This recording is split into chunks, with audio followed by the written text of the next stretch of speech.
Hi everyone, my name is Joseph Grider, and this is my City of Boston Community Health Assessment.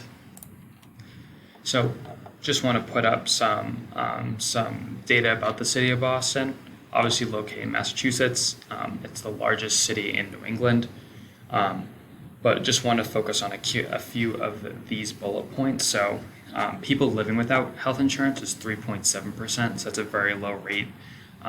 The state of Massachusetts and the city of Boston does have really good health insurance, as well as some of the top hospitals in the country.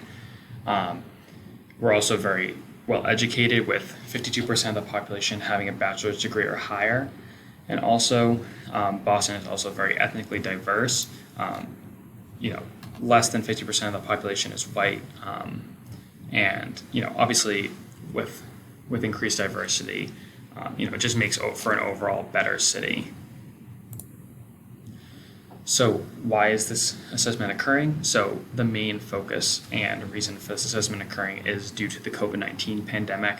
So obviously that kind of skewed some of the data and the mortality rates. So we just want to get back and kind of reassess everything and see, leading cause of mortality and a breakdown between communities, and see, where is there a health need, where is there a public health need, and also just a better understanding of the infrastructure. So, are there communities or neighborhoods within the city that are lacking some things compared to others? Is there need to be an investment from the public health department in order to improve certain areas of the city, etc., as well as just ensuring health equity? And that comes back to, different neighborhoods, different communities, and just assessing what they need and making sure those needs are met. So right now I'm just going to go through just some light data from the Boston Public Health Commission. So here are the leading causes of mortality by year. So obviously pretty similar up until 2020 with COVID, and then back to 2021, everything moved back to normal. COVID's still fourth, but heart disease and cancer are still the top two. And then also here is a breakdown of mortality rates by race.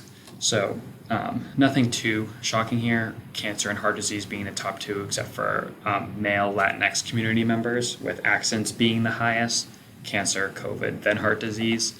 But overall pretty consistent within the city.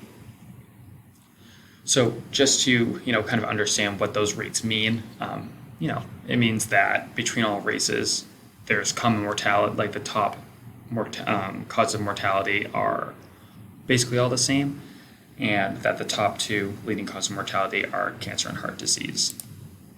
So now that we know that the two leading causes are heart disease and cancer, we kind of want to look at the life expectancy breakdown by race within the city of Boston. So the life expectancy is 80.2 years within the city, and obviously some groups are living longer than that, but with African Americans being 77.6 years, white 80.2. And so here's kind of the main focus of this community assessment. So the life expectancy breakdown by neighborhood. So this was very shocking information.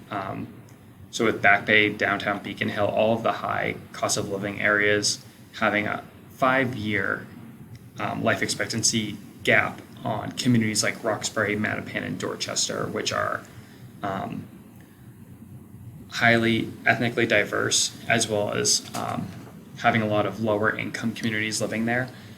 This is obviously very alarming and jarring, because you look at the top two mortality rates and you see life expectancies, and although African Americans do face a lower life expectancy rate within the city, having it be so low within these lower income communities is just very unfortunate.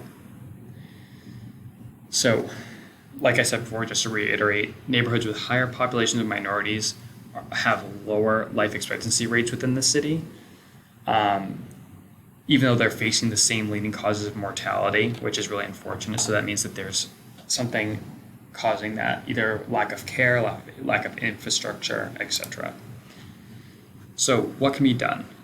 So within the public health department, obviously equity is the most important thing, and within community assessments, so focusing on community outreach, eliminating food deserts for heart disease, educating on cancer care, as well as just improving the infrastructure. So looking at hospital facilities, community care facilities, as well as accessibility to groups or people within one's network to ensure that they can get quality care and better health outcomes.